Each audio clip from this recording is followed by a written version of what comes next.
Well, Chairman Hill, thank you so much for joining us today. Appreciate your service to our community and for taking a few moments to be with us today here at Thank you, Neuse. BJ. It's a pleasure being here. Always a pleasure. So, how long have you served as a member of the school board? Okay, BJ. So I have been on the school board for almost 20 years now. Mm-hmm. I got elected first in 2004. Mm-hmm. I have served as vice chair for 8 years. Mm-hmm. I've served as chair for 4 years. Mm-hmm. And I also have served, so there's the North Carolina School Boards Association, which is an association of all the school systems in North Carolina. And I actually served 4 years on their board of directors. Mm-hmm. Well, I would imagine in 20 years of service, you've seen a few changes. Technology, personnel, of course. I'll get into one issue that I've been thinking about a lot lately, and that is retention of our teachers.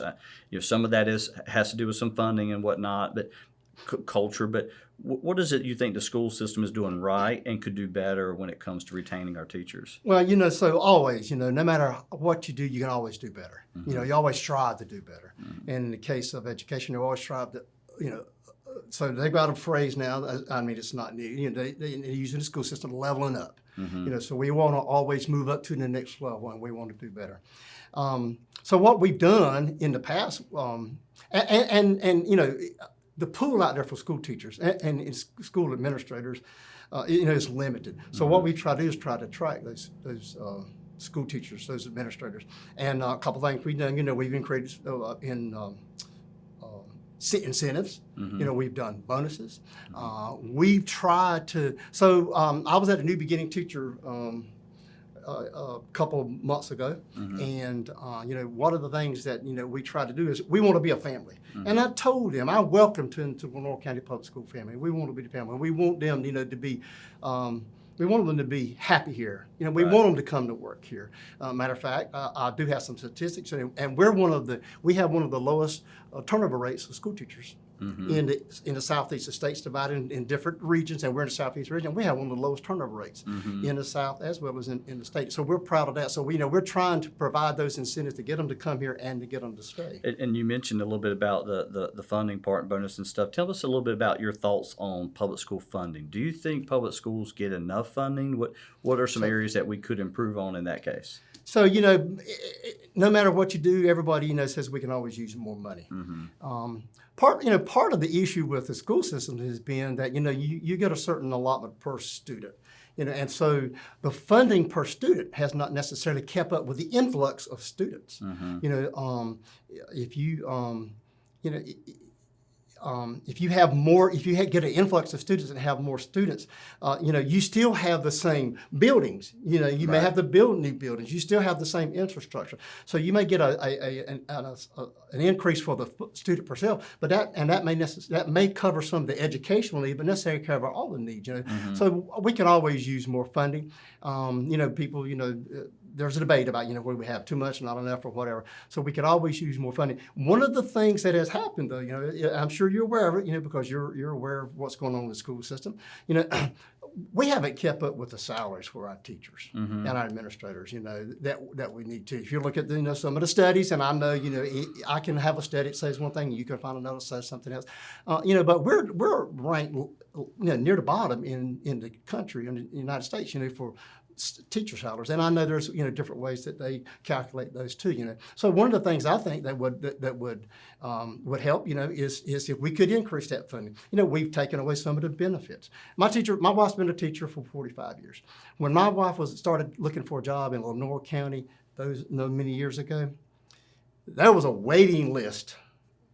For positions. There were Right. more people than there were positions. That's not the case now. I know a lot of things have changed in 45 years, but we just don't have the pool there. I think part of it, is that the teaching profession is not as respected as it was one time. And there's a lot of things, that we need to do to try to attract these good quality teachers. And not just teachers, but administrators and staff, and all kinds of personnel, to get them to come in and to stay with us. And thinking about the finances in public funding, You got a big win recently with the groundbreaking at the E.B. Frink Middle School. By the way, personal opinion, I love the fact that the school is going to stay named after Mr. Frink. And I saw the groundbreaking. His grandson was there, and that touched my heart Oh, to see that. I thought that was a big win to have him there, have him speak. Tell us about what you see the future there of that school, and obviously there's going to be some other schools go. Well, can we go next? I'm sure there's a list. Tell us a little bit about that process and where you see it going. okay. So, there was never any question about where E.B. Frink School was going to be. It was going to stay in LaGrange, and there was no question about the name. We were going to stay with E.B. Frink School. There's a lot of tradition there, a lot of history. I did meet Mr. Frank's grandson. I did learn an awful lot. All four of my kids. Went to E.B. Frink from middle school, and I thought I knew a lot about it, but I learned a lot that day about E.B. Frink Middle School, and so it is a momentous day in Lenoir County. We're going to get another new school. It's been 10 or 12 years since we've had a new construction.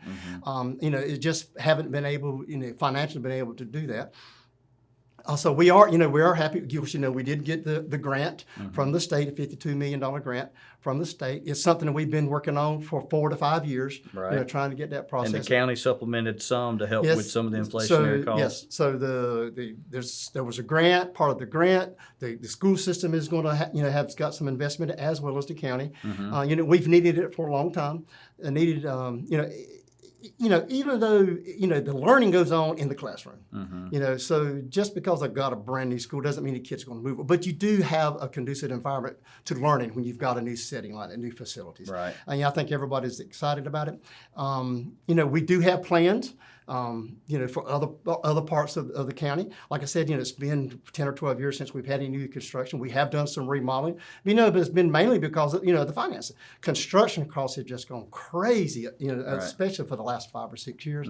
And, trying to, a local school system in eastern North Carolina, trying to finance, and build new schools is a challenge. Because I've seen over the last few weeks, I've seen new AC, ductwork in some gyms as well as new bleachers, some new roofs. Seems like finding money for maintenance has been a challenge for y'all, but you've had a few wins here lately on that. Yeah, and that has always been the case, because we get our funding for the students, for per student, and that's to help with the education part of it. But the capital part, the maintenance, that's supposed to come from the county. And so we have to make, and the county does give us money. So we do have to make do with with the finances we have.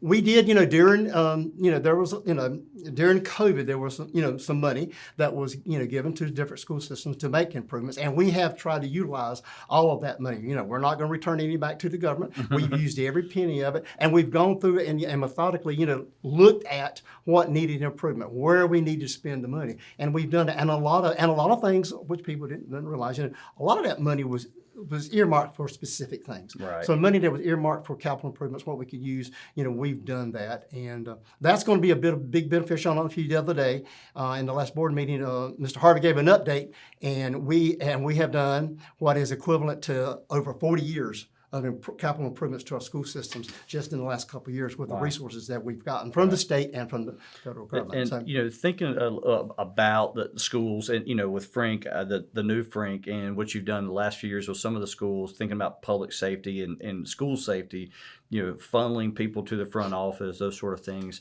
Give us your take on the status of addressing mental health and how that relates as well as to like school safety, because it's a right for our kids to feel safe at school so they get that education. Yeah, and that's what we want. We want them to feel safe. We want the parents, to feel that their kids are safe at school. And it is. It's nothing shocking, nothing. There have been all kinds of issues with violence, all across the country, and as well as with schools. So we want to try to create an environment that our kids will be safe and the parents will, we'll feel safe.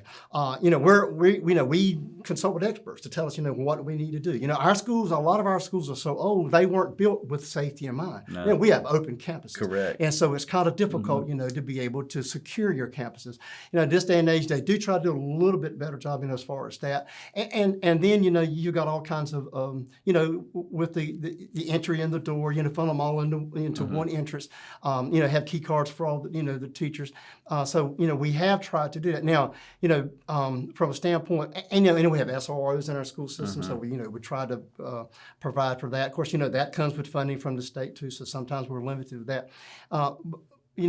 But as far as the mental health issue, there's always been, mental health issues. It's been a little bit exacerbated.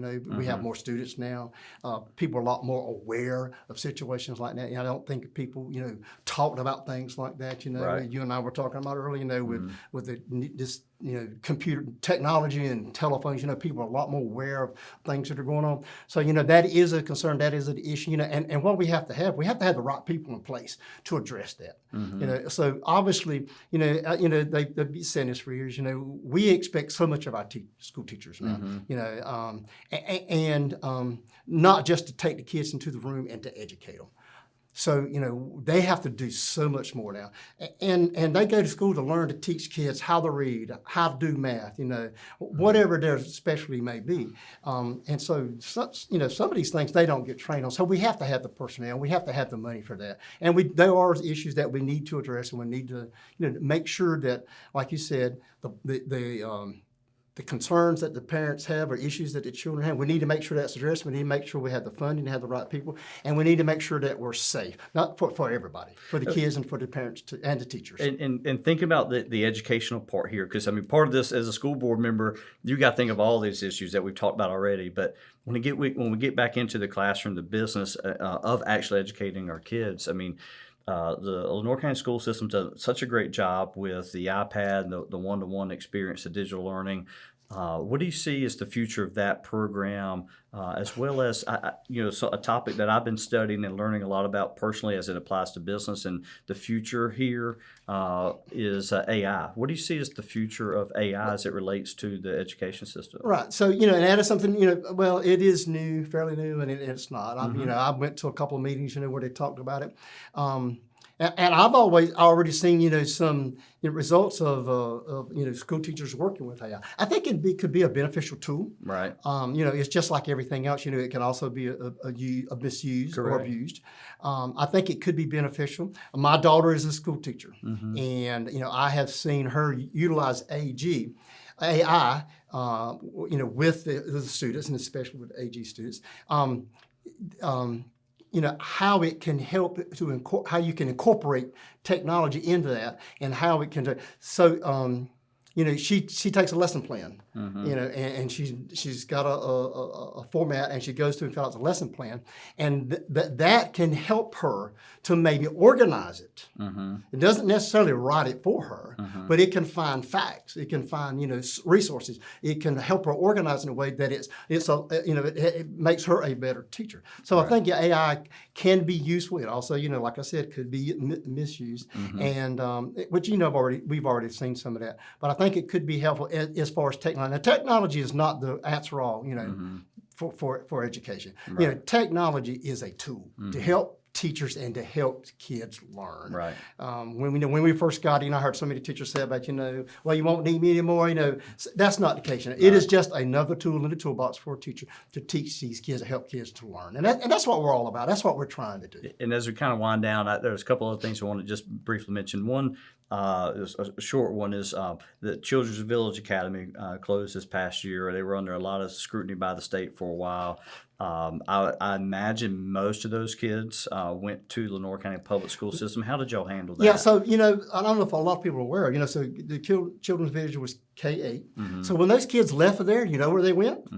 They went to Lenoir County Public Schools. Most of the majority of them did. Right. Came along. So that's nothing new for us as far as taking kids from Kinston Children's Academy. Obviously, there was, there was some logistics that had to be worked out, Right. things with the state and with the county, with the school system. But as far as I know, things went pretty smooth. We've had that transition. We've had those kids in, and we've welcomed those kids. Majority of them, of course, did end up coming to the city schools because that's where most of them live. And so right. that has been a pretty well smooth transition, and we do welcome those kids, and we will do everything we can for those kids. Well, if you get, I mean, you served for a couple decades now. If you get a chance to serve again for 4 more years, what do you see as some of your personal goals, and maybe even some long-term goals for education in Lenoir County Public Schools in Lenoir County? So I'm glad you asked, BJ. If that's okay. Sure. I'd like to take this opportunity. So I've gone through, and so I've been on the board for 20 years. And as I mentioned earlier, it takes a team to do things, to accomplish things. Okay? Right. So if I can, I'd just like to highlight some of the things that we've done in Lenoir County Public Schools. Now, one of the issues, I think we don't do a well enough job of getting that out. Or we don't communicate well enough, or we don't use the right channels. So a lot of people, may see bits and pieces of it, maybe don't realize just how well we've done in the last 8 to 10 years. If you will allow me, 9 consecutive years of strong student proficiency growth, 9 years of strong student growth, historical growth on end of course and end of grade testing. 2023, 2024, 9 traditional schools increased their letter grade status by 1 or more grades. 2024, 17 schools increased their proficiency on end of course and end of grade testing.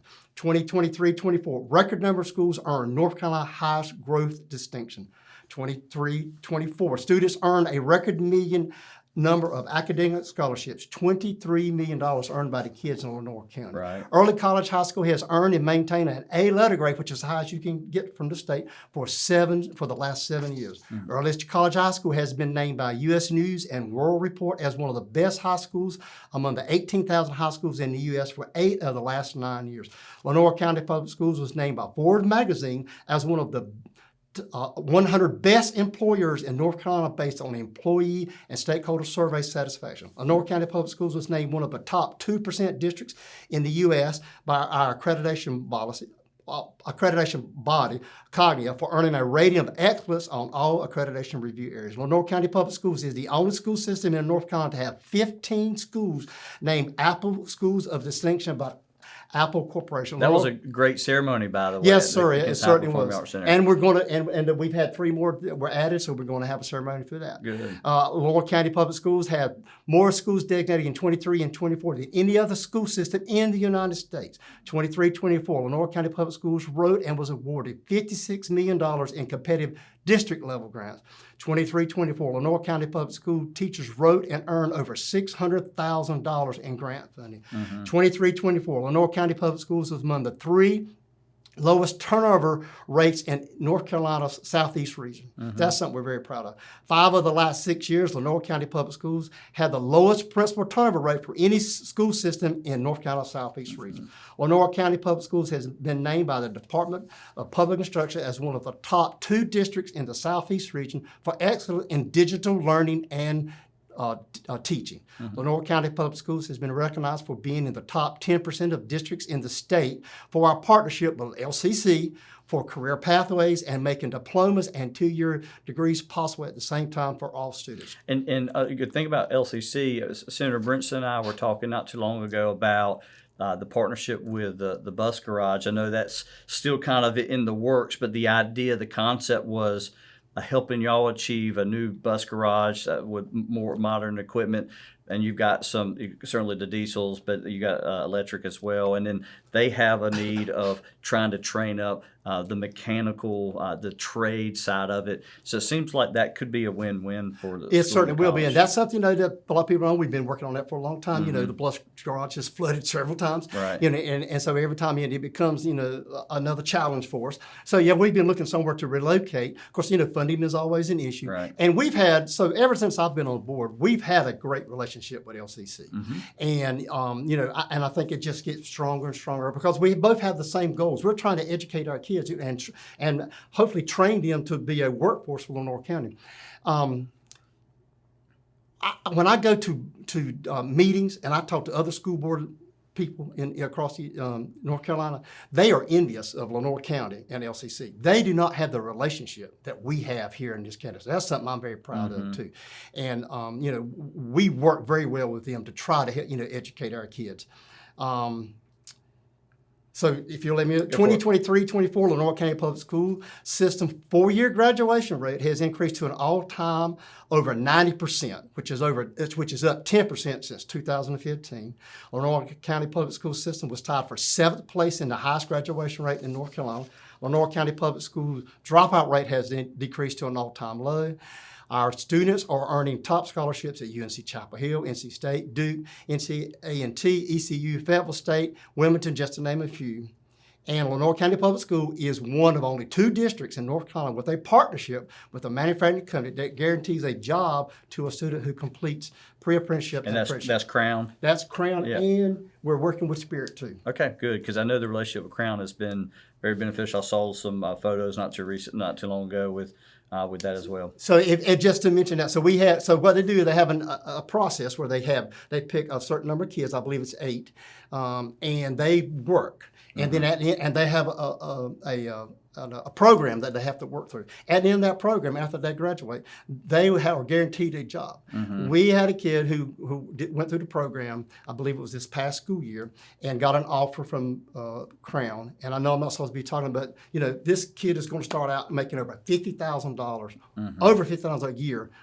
Yeah, that's pretty powerful. That is pretty powerful. Yeah. Well, listen, I thank you for your service to our county, to our kids, not just the kids, the teachers and the administrators as well. And November 5th is coming. And, it is. And the hope is you would like to see yourself up there for another 4 years. I certainly would, because you mentioned some of the other things we need to do. There are other things we need to do. This is great. This is a lot of successes, but there are other things we need to do. We need to do that, like I said, leveling up. We need to move up to the next stage. We need to have the best educational system for our kids in Lenoir County. Like I said before, it takes a team to do that. One person can't do that. And that's what I've tried to do, work with the board and with the administration, with our community, with our stakeholders, to try to provide the best education for our kids. And we still have a lot of things to do. Like I said, I've been doing this for 20 years. I did not know a whole lot about education when I got on the board, but I learned real fast that I had to, in order to be an effective school board member, I had to learn what a school board's member's responsibility and what a school board's responsibility is. So I've done that. I've done the training. I've got almost 2,000 hours of professional training to learn how to be an effective school board member. So, I want to continue to do that. I want to use that knowledge. I've made a lot of partnerships with school board members, with superintendents, with legislators, with stakeholders. So I try to use that experience, to try to, keep moving forward and keep improving. I do believe experience matters, and I want to see this through, right, as long as I can. So yes, I do appreciate the opportunity to serve, and I do appreciate not only the students but the citizens of Lenoir County. As I have said many times, the community, as far as I'm concerned, is the outline of Lenoir County, right, and I would like the opportunity to continue doing that. And you're an at-large. There are 4 people running for 2 seats. Yes. You're an incumbent, and the entire county is voting Yes. in this election. So, Chairman Hill, we thank you for your time today. Thank you, BJ. I appreciate it. Yes, sir, and thank you for your willingness to serve again. Thank you.